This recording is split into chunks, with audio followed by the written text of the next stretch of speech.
My name is Jason Piercey, and this is Out of the Fog. And tonight, it's a little more like out on the ice.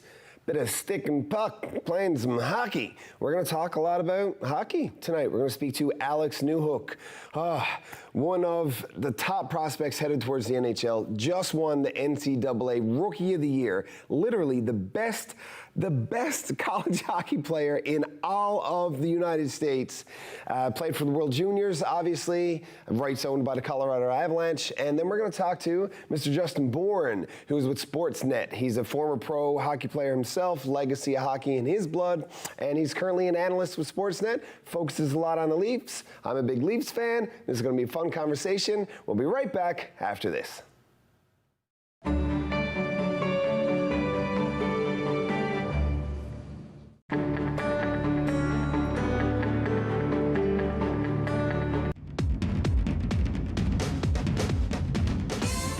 Everyone, it is Jason Piercey, host of Out of the Fog on Tuesday nights at 7:30. You're definitely going to want to watch because you never know what I'm going to get into. It's all about community. It's all about you. So watch Tuesday, 7:30.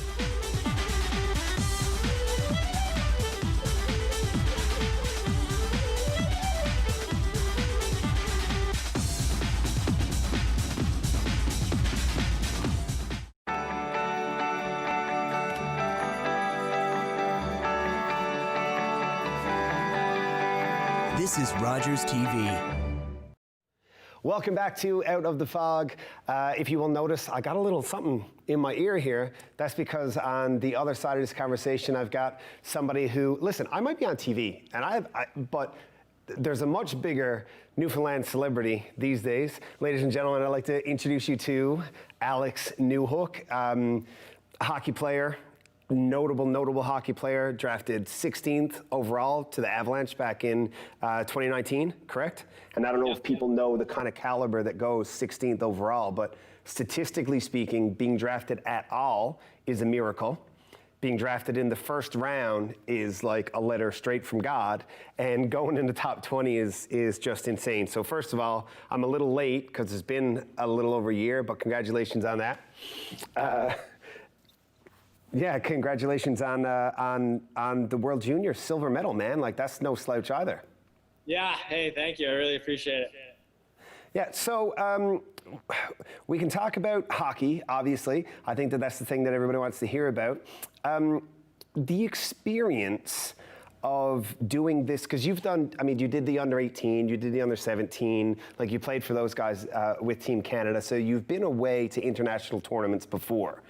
Never necessarily during a global health pandemic. So the amount of time that you spent with the crew, with all the players, with the coaches, with the trainers, how big a difference was that experience versus past?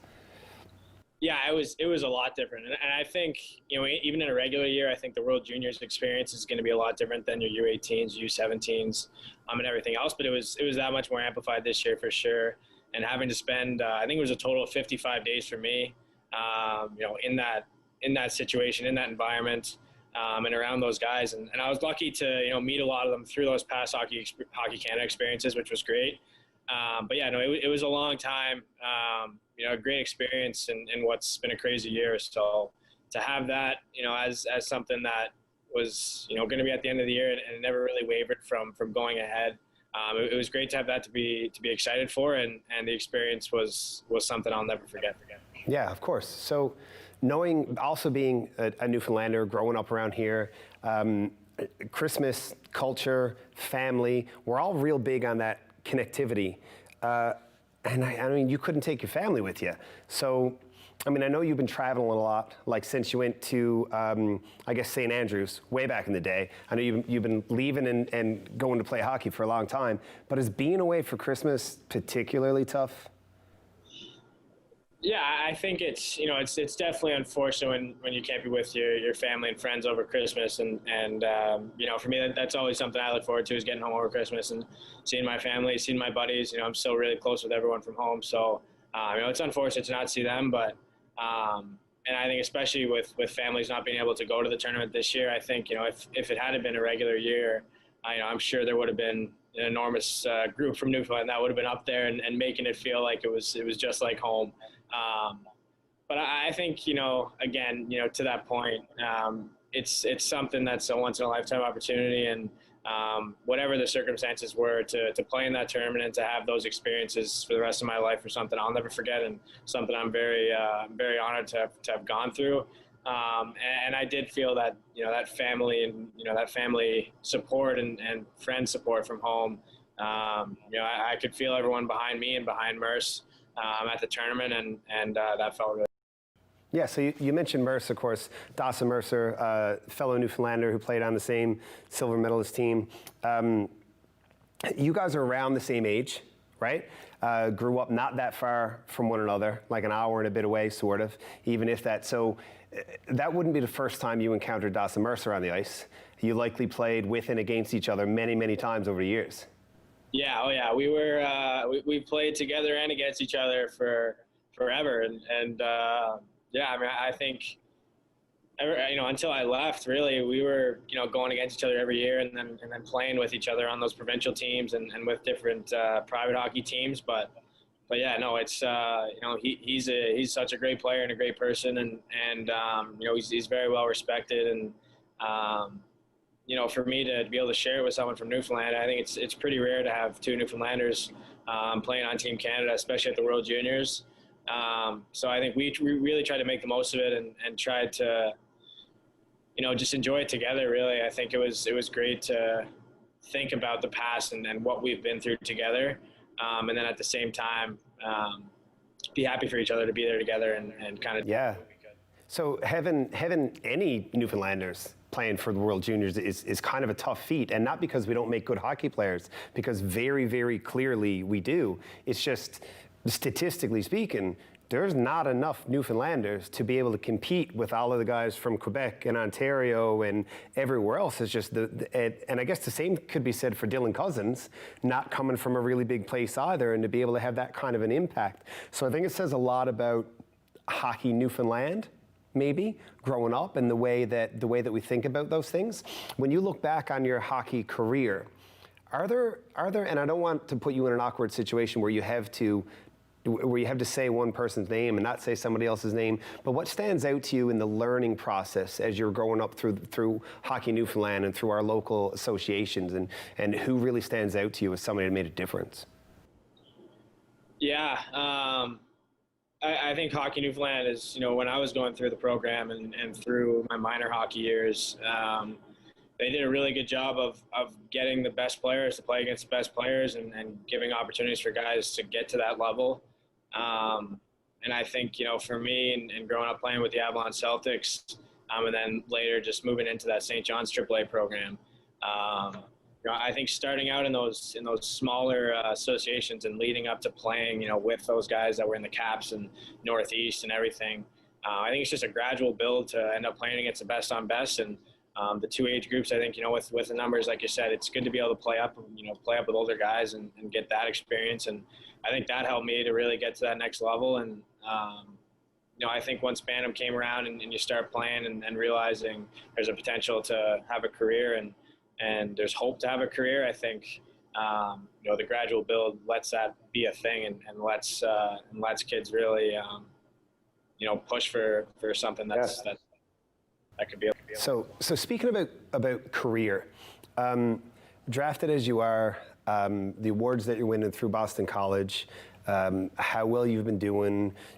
top scorer in this league, this MVP award, notable showing at the World Juniors. Man, when you came back off that injury, that outside, inside, that goal was that's going to be highlight reel for, it's pure power. It's just get off of me. It's just pure power getting around the guy.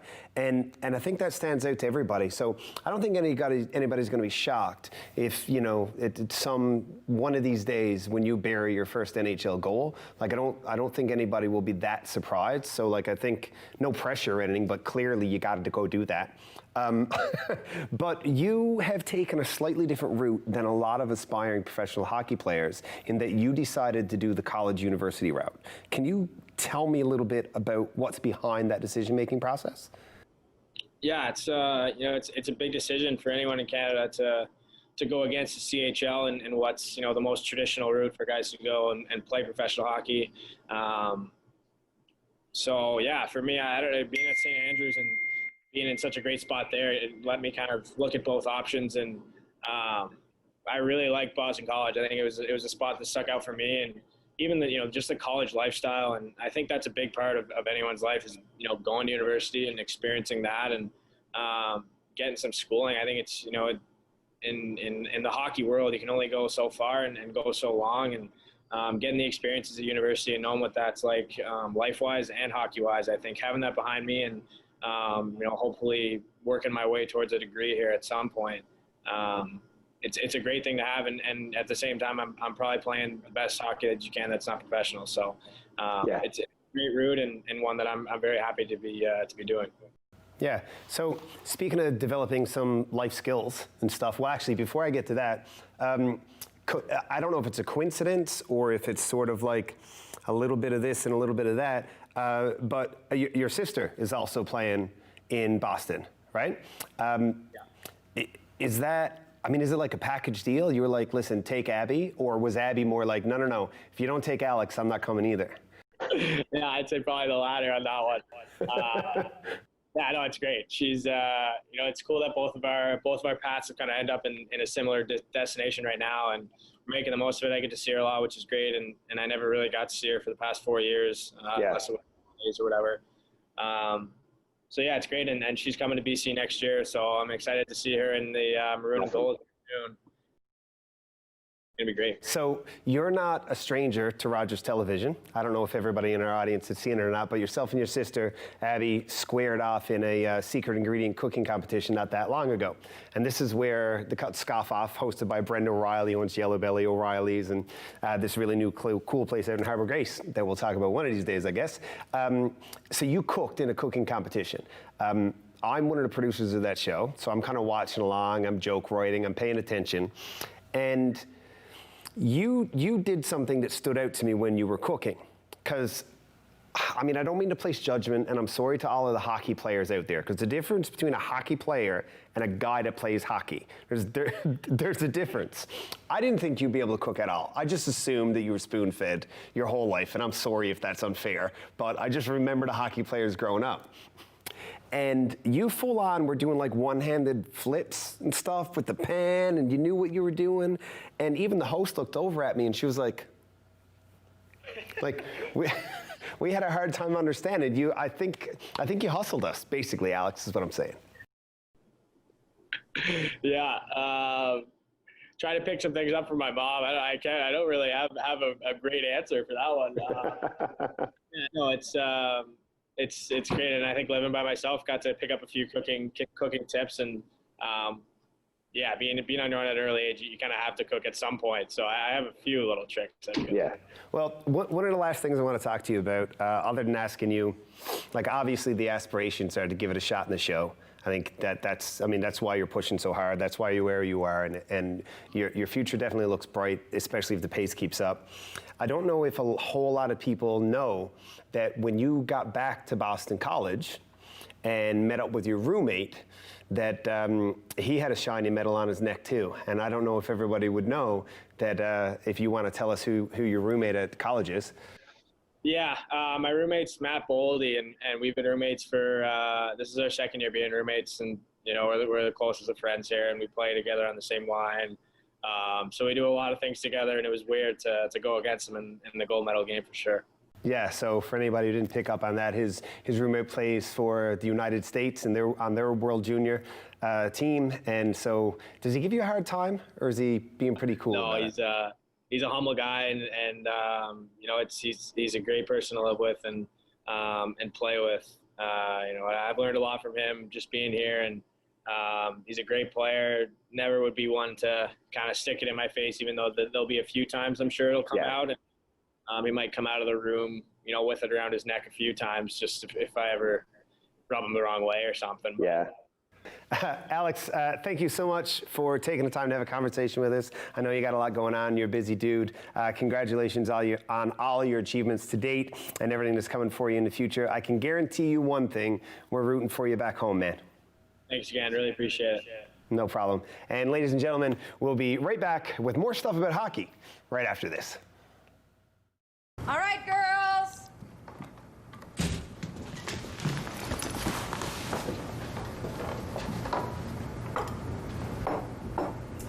Mom, you said it's played again.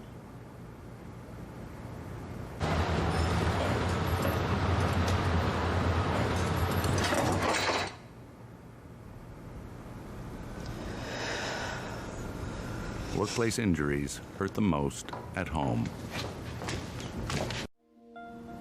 What really triggered it was one of my friends who took his own life. I started self-medicating with alcohol. I couldn't sleep. I was having constant nightmares, waking up screaming. A friend of mine referred me to the Legion. I had no idea what services they provided, but that's what eventually forced me to seek the help, and I'm glad I did. It was the best thing that I ever did.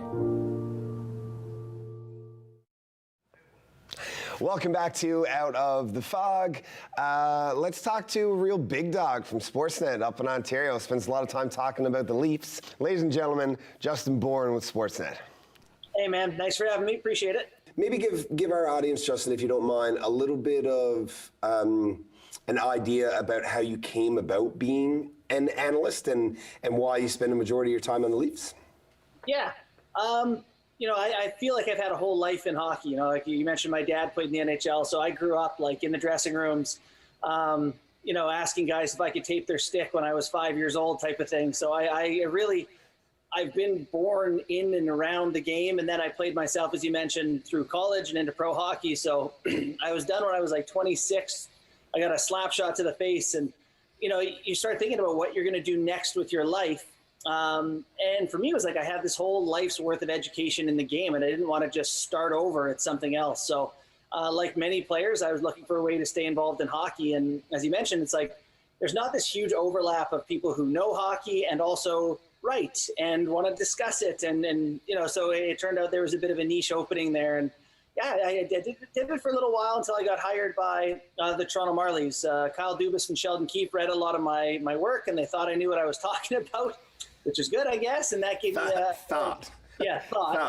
Took them for a couple of years, and that gave me a nice background into, how NHL teams work and how they evaluate players. And that, I think that kind of put me on another level in terms of my ability to discuss and look at the minutia of the game.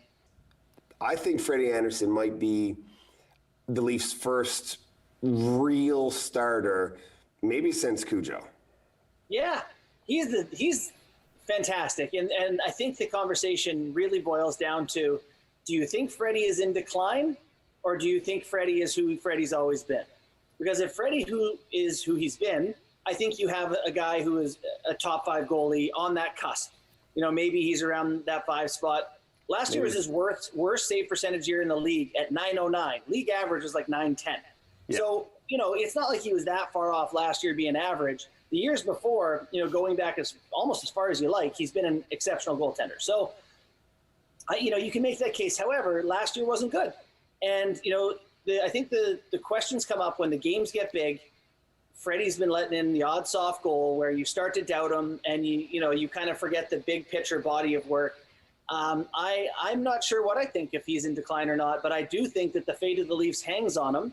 I think he has his contract status, kind of hanging in the wind, and this is a big year for him, which is good. He's got some incentive. But what if he's no good? Jack Campbell's the guy. Like, Jack Campbell's career average has got to be lower than Freddie's year last year. So, yeah, it's a big season. That conversation is a very important one. Yeah, and I think a part of it is like we always remember. Like I feel we always remember the moment when we lost faith in a goalie. Mm-hmm. Like the amount of Leafs fans who will forever be disappointed in James Reimer. And like just because of like the Boston Game 7 stuff, and like none of that had anything to do with him, and like, and it's just it's frustrating. So I think everybody hangs their hat on Frederik Andersen having not won a playoff series. Yeah, that's it, right? And in reality, you're probably not in those Game 7s against Boston without some quality play. I said Freddie wasn't good against Columbus last year in the postseason. His save percentage was like .935. It was like absurdly good. It's just he let in a couple of softies that you didn't want him to let in, and that sticks in your brain. It's tough to separate those things. But to be honest, there's a certain point where you don't separate them because you can't have a guy giving up soft goals in big games. So he is a Rorschach test, and Rorschach, you see in him what you want to see in him, I think. Yeah, that's a good point. So can we talk about some of the additions that the Leafs have made? And if you think that, like, you spent a little bit of time with Berkey, like, do they have the kind of truculence now that they need to have? I mean, when Wayne Simmons came in game 1, down by 2, like, he said, listen, I like to score goals, but I also like to punch people's faces off. So, I mean, he did that. He got upset that his counterpart just fell down too early. He was like, come on, dude, I landed 2. And then they bounced back with 2 quick goals and tied up. So, like, are we closer now? Yeah, closer. I think more than anything, a guy like Simmons is like, he has a good sense for when is the time to do that. You know, he's not just a meathead who's going to run around and try to fight guys, but that was the perfect time, right? I mean, You're down 3-1, you're looking for a little momentum.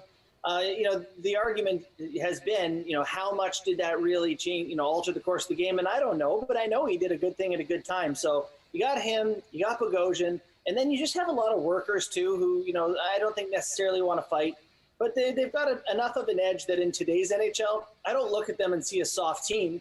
You know, I think people, pictured Willie Nylander back in the day and said that's the Leafs' identity. It ain't that anymore. You know, there's more around him than that physically. So. Not a soft team, certainly not the toughest team in the league, but I don't think they're soft. No, and I think part of it, there's a difference between being tough and having grit. So I think now there's a lot more grit with, I mean, like guys with Joe Thornton, guys who have been around the block, like guys who played in big games. Even TJ Brody, to another way, just with the level of depth, the experience that he's got. I think in those playoff games against Columbus where you're losing 1-0, and maybe that one goal was one you wanted Freddie to get, like, is the heart still there to be able to go? And I think there's a whole lot more heart now. There's heart and there's personality in that locker room. You know, I think there was almost a hesitance, whose team is this for a little bit while, but like it's the kids' team now, but also surrounding them, they don't feel like they have to be in front of the microphones all the time, because Joe Thornton's a big personality and Simmons can step up in front of the mic too. And, you know, a lot of these guys, you know, whether it be Bogosian too, are kind of comfortable talking in the room. Jake Muzzin's another example of a guy who, you know, added not that long ago, who, you know, guides the personality of this team. So I think they have, you know, the guys who are supposed to score them their goals, that young talent, but then they also guys who have, you know, intangibles and comfort level under, you know, stress and high pressure. So I like how the Leafs are built. I predicted them to win the division this year. You know, that could take you to the conference final if things goes well in the playoffs. And after that, you just never know. Yeah. Okay, so let's talk about the division. During the North, the Scotia North Division, all of the Canadian teams tossed into one division. Of course, this isn't like a permanent NHL restructure. This is like the pandemic, COVID. How can we still play hockey? I like the ability to see all of the Canadians play each other. Like the Leafs and Habs don't play each other enough for the legacy of that kind of thing, that kind of, I guess, the history. But I'm not a big fan of this for what it means if you're really big on bringing a cup back to a Canadian team. Mm-hmm. And that's fair. So this conversation, everyone is like, yeah, we get a Canadian team in the conference final or the league semifinal, I guess it is this year. It's like, yeah, well, what if you think the Canadian teams are better than just, you know, one deserving to get through? If you believe that, you know, the Oilers are very good and so are the Leafs or the Canadians or Canucks, Flames, you can make a case for a lot of the teams. You know, I think there's a good case to be made, to be honest, because you look at Montreal in that first game, it's like, boy, they look like a different team with Romanov and Suzuki and Josh Suzuki is so good.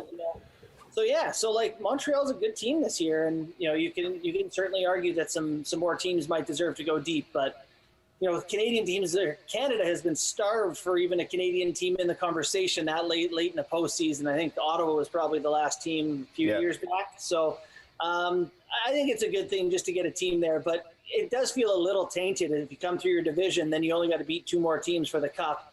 Not tainted is not the right word, but the path is different than it usually is.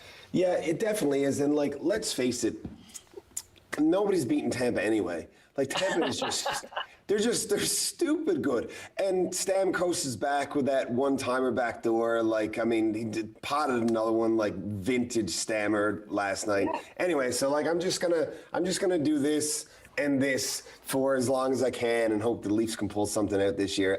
Justin, thank you very, very much for your time. Greatly appreciated.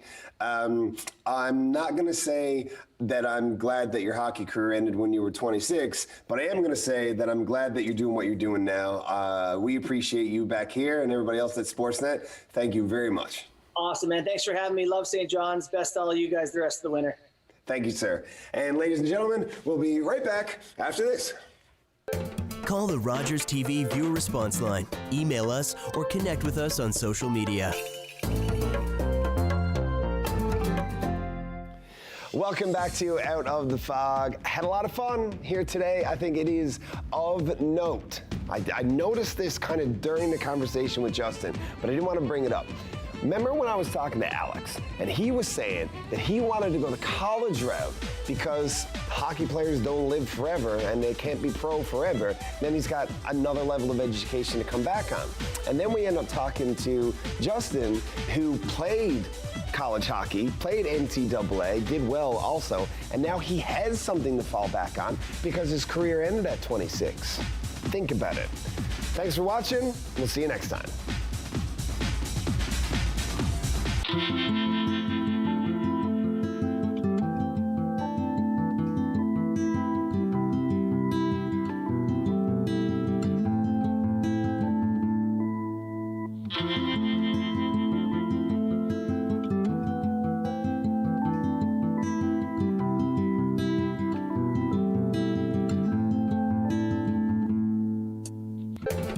Call the Rogers TV viewer response line, email us, or connect with us on social media.